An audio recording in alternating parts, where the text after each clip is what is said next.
Roslyn. I'm Reed. And I'm Cassie.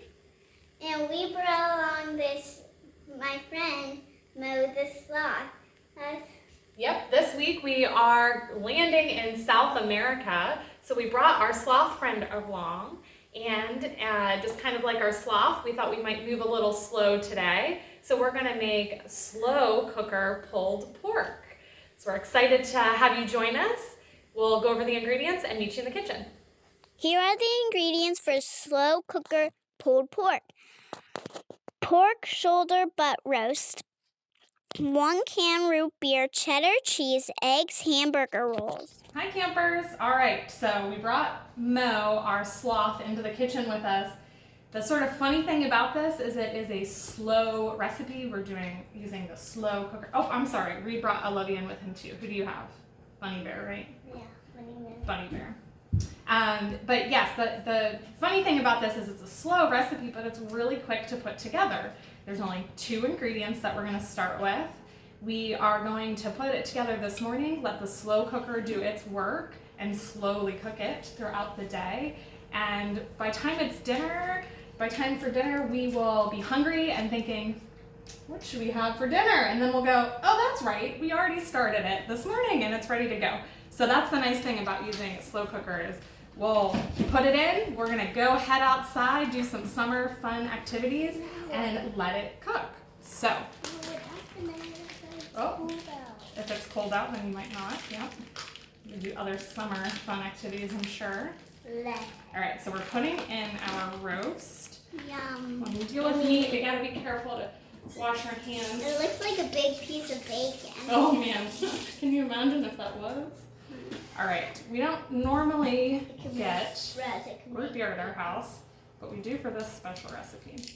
And what it does is it breaks down the meat while it's cooking. I can get the lid off. Reed's giving a thumbs up. Let's see if we can do this without making it fizz too much. I'm gonna start with about a cup and a half. You can watch it throughout the day if you think of it to see how it's going, and it really depends on the size of the meat. Reed, do you want to pour that in for me? Just kind of pour it right on top. And maybe when we come in for lunch, we'll flip it over and just keep an eye on it, see if it needs to. Smells good. Yeah, the root beer smells good, huh? So we're going to put the lid on this. I am going to put it on low and start a timer.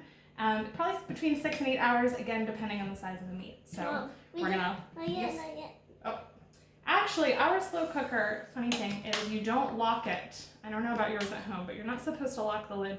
It creates too much pressure on the inside. So we just set it on top like this to keep the heat in, but not suction it off. So we are going to let this set, and after we are done with our fun activities outside, we'll come back here and show you what we have.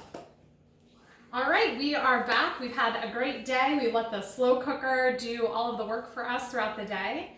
We took our meat out and it came out in big chunks, and then we took 2 of our forks and shredded the meat kind of like this to get it ready for our sandwiches.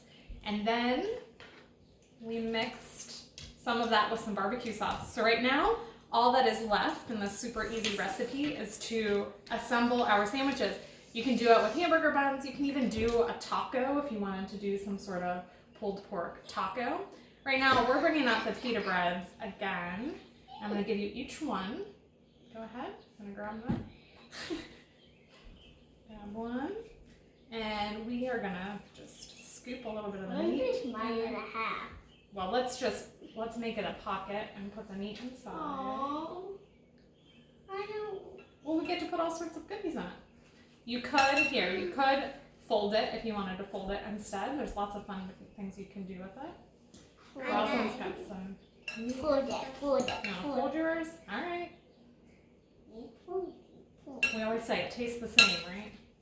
Would you like to sprinkle some cheese? I like to sprinkle some cheese. I bet you do. Here, we're folding yours.